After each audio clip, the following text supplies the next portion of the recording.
10 Years Later, by Alexandre Dumas. Chapter 17. For Ever. The Duke of Buckingham, obedient to the Queen Mother's invitation, presented himself in her apartments half an hour after the departure of the Duc d'Orleans. When his name was announced by the gentleman usher in attendance, the queen, who was sitting with her elbow resting on a table and her head buried in her hands, rose and smilingly received the graceful and respectful salutation which the duke addressed to her. Anne of Austria was still beautiful. It is well known that at her then somewhat advanced age, her long auburn hair, perfectly formed hands, and bright ruby lips were still the admiration of all who saw her.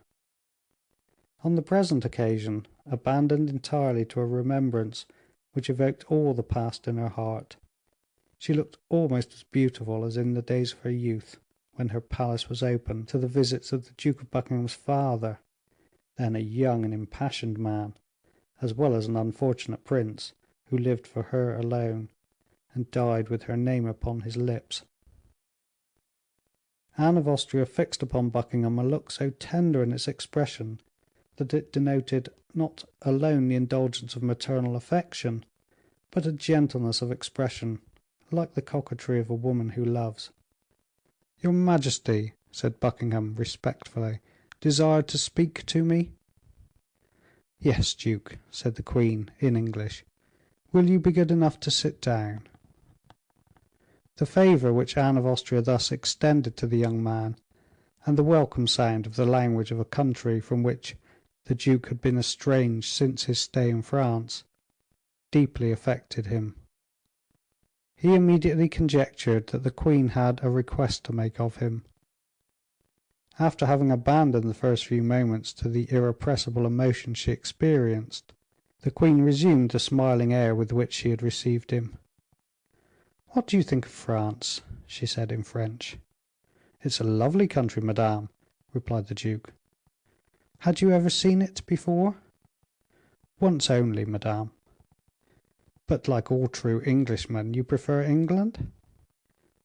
"I prefer my own native land to France," replied the duke; "but if your majesty were to ask me which of the two cities, London or Paris, I should prefer as a residence, I should be forced to answer Paris." Anne of Austria observed the ardent manner with which these words had been pronounced. "I am told, my lord, you have rich possessions in your own country, and that you live in a splendid and time honored place." "It was my father's residence," replied Buckingham, casting down his eyes. "Those are, indeed, great advantages and souvenirs," replied the queen, alluding in spite of herself to recollections from which it is impossible voluntarily to detach one's self. "In fact," said the duke, yielding to the melancholy influence of this opening conversation, "sensitive persons live as much in the past or the future as in the present." "That is very true," said the queen, in a low tone of voice. "It follows, then, my lord," she added, "that you, who are a man of feeling, will soon quit France, in order to shut yourself up with your wealth and your relics of the past." Buckingham raised his head and said, "I think not, madame." "What do you mean?" "On the contrary, I think of leaving England in order to take up my residence in France." It was now Anne of Austria's turn to exhibit surprise. "Why," she said, "are you not in favor with the new king?" "Perfectly so, madame, for his majesty's kindness to me is unbounded." "It cannot," said the queen, "be because your fortune has diminished, for it is said to be enormous." "My income, madame, has never been so large." "There is some secret cause, then?" "No, madame," said Buckingham, eagerly, "there is nothing secret in my reason for this determination. I prefer residence in France. I like a court so distinguished by its refinement and courtesy. I like the amusements, somewhat serious in their nature, which are not the amusements of my own country, and which are met with in France." Anne of Austria smiled shrewdly. "Amusements of a serious nature," she said. "Has your Grace well reflected on their seriousness?" The duke hesitated. "There is no amusement so serious," continued the queen, "as to prevent a man of your rank " "Your majesty seems to insist greatly on that point," interrupted the duke. "Do you think so, my lord?" "If you will forgive me for saying so, it is the second time you have vaunted the attractions of England at the expense of the delight which all experience who live in France." Anne of Austria approached the young man, and placing her beautiful hand upon his shoulder, which trembled at the touch, said, "Believe me, monsieur, nothing can equal a residence in one's own native country. I have very frequently had occasion to regret Spain. I have lived long, my lord, very long for a woman, and I confess to you that not a year has passed I have not regretted Spain." "Not 1 year, madame?" said the young duke coldly. "Not one of those years when you reigned queen of beauty, as you still are, indeed?" "A truce to flattery, duke, for I am old enough to be your mother." She emphasized these latter words in a manner and with a gentleness which penetrated Buckingham's heart.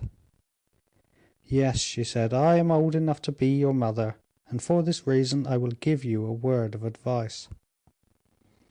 "That advice being that I should return to London?" he exclaimed. "Yes, my lord." The duke clasped his hands with a terrified gesture which could not fail of its effect upon the queen, already disposed to softer feelings by the tenderness of her own recollections. "It must be so," added the queen. "What!" he again exclaimed, "am I seriously told that I must leave, that I must exile myself, that I am to flee at once? Exile yourself, did you say? One would fancy France was your native country." "Madame, the country of those who love is the country of those whom they love." "Not another word, my lord; you forget whom you are addressing." Buckingham threw himself on his knees. "Madame, you are the source of intelligence, of goodness, and of compassion. You are the first person in this kingdom, not only by your rank, but the first person in the world on account of your angelic attributes. I have said nothing, madame. Have I indeed said anything you should answer with such a cruel remark? What have I betrayed?" "You have betrayed yourself," said the queen, in a low tone of voice. "I have said nothing, I know nothing."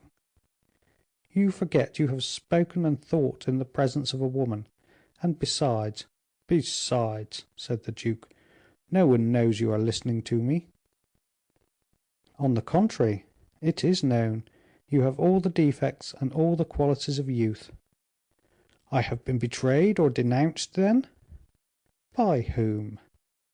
"By those who at Le Havre had, with infernal perspicacity, read my heart like an open book." "I do not know whom you mean." "M. de Bragelonne, for instance." "I know the name without being acquainted with the person to whom it belongs." "M. de Bragelonne has said nothing." "Who can it be, then? If any one, madame, had had the boldness to notice in me that which I do not myself wish to behold." "What would you do, duke?" "There are secrets which kill those who discover them. He, then, who has discovered your secret, madman that you are, still lives; and, what is more, you will not slay him, for he is armed on all sides. He is a husband, a jealous man; he is the second gentleman in France; he is my son, the Duc d'Orleans." The duke turned pale as death. "You are very cruel, madame," he said. "You see, Buckingham," said Anne of Austria, sadly, "how you pass from one extreme to another, and fight with shadows when it would seem so easy to remain at peace with yourself." "If we fight, madame, we die on the field of battle," replied the young man, gently abandoning himself to the most gloomy depression. Anne ran towards him and took him by the hand. "Villiers," she said, in English, with a vehemence of tone which nothing could resist. "What is it you ask? Do you ask a mother to sacrifice her son, a queen to consent to the dishonor of her house? Child that you are, do not dream of it. What! In order to spare your tears, am I to commit these crimes? Villiers, you speak of the dead. The dead, at least, were full of respect and submission. They resigned themselves to an order of exile.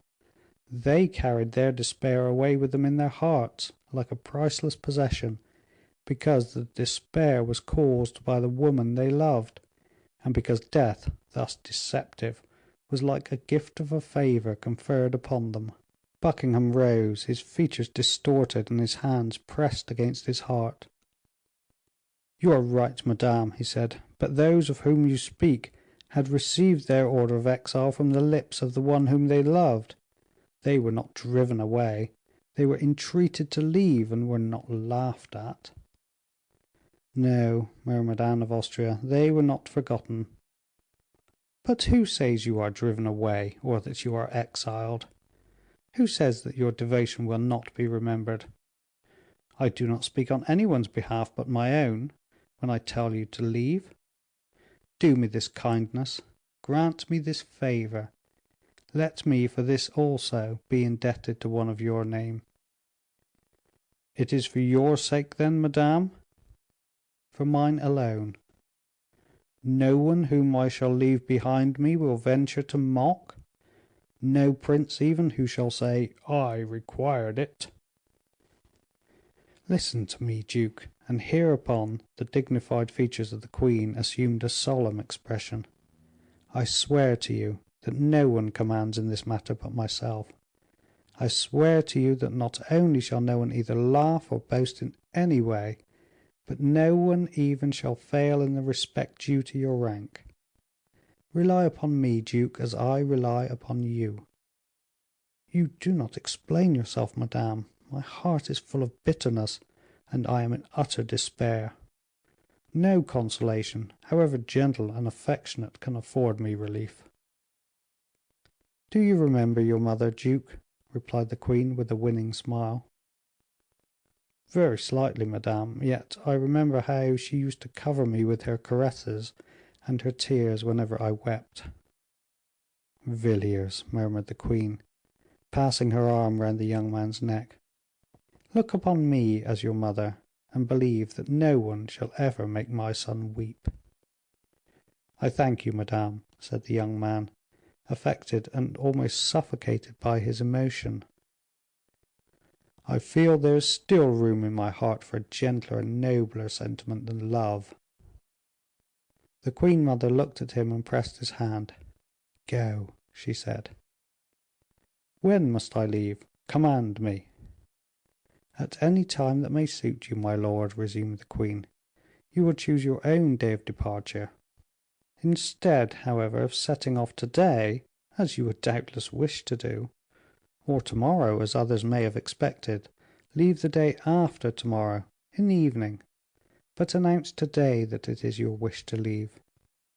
"My wish?" murmured the young duke. "Yes, duke." "And shall I never return to France?" Anne of Austria reflected for a moment, seemingly absorbed in sad and serious thought. "It would be a consolation for me," she said, "if you were to return on the day when I shall be carried to my final resting place at Saint Denis, beside the king, my husband." "Madame, you are goodness itself. The tide of prosperity is setting in on you, your cup brims over with happiness, and many long years are yet before you." "In that case you will not come for some time, then?" said the queen, endeavoring to smile. "I shall not return," said Buckingham, "young as I am. Death does not reckon by years, it is impartial; some die young, some reach old age." "I will not harbor any sorrowful ideas, duke. Let me comfort you. Return in 2 years. I perceive from your face that the very idea which saddens you so much now will have disappeared before 6 months have passed. and will be not only dead, but forgotten in the period of absence I have assigned you." "I think you judged me better a little while ago, madame," replied the young man, "when you said that time is powerless against members of the family of Buckingham." "Silence," said the queen, kissing the duke upon the forehead with an affection she could not restrain. "Go, go, spare me, and forget yourself no longer. I am the queen, you are the subject of the king of England. King Charles awaits your return. Adieu, Villiers, farewell." "Forever," replied the young man, and he fled, endeavoring to master his emotions. Anne leaned her head upon her hands, and then looking at herself in the glass, murmured, "It has been truly said that a woman who is truly loved is always young, and that the bloom of the girl of 20 years ever lies concealed in some secret cloister of the heart." Chapter 18.